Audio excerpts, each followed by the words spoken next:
স্বাগত ডিবিসি সংবাদে আপনাদের সাথে আছি সোনিয়া আফরিন ইশিতা। শুরুতেই জানিয়ে দেব আকিজ বশির গ্লাস সংবাদ শিরোনাম। জাতীয় ঐকমত্য কমিশনের সঙ্গে রাজনৈতিক দলের বৈঠক শুরু আজ থেকে। বিকেল ৩টায় জাতীয় সংসদের এলডি হলে ডাক পেয়েছে এলডিপি। জুলাই অভ্যুত্থানে আহতদের সহায়তায় ২০ লাখ ইউরো দেবে ইইউ।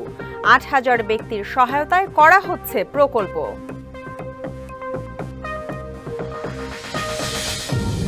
ঈদের পরপরই দেশে ফিরতে পারেন বিএনপি চেয়ারপারসন বেগম খালেদা জিয়া, জানালেন দলটির কেন্দ্রীয় নেতারা।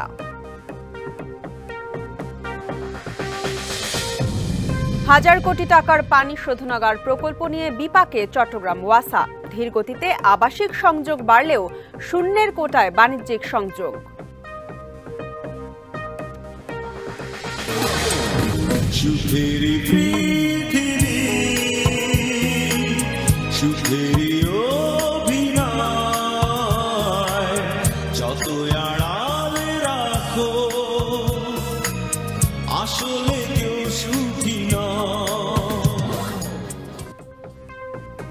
সুনির্দিষ্ট রূপ না থাকলেও জন্ম থেকে মৃত্যু পর্যন্ত মানুষের সুখ, এমন বাস্তবতায় আজ বিশ্ব সুখ দিবস।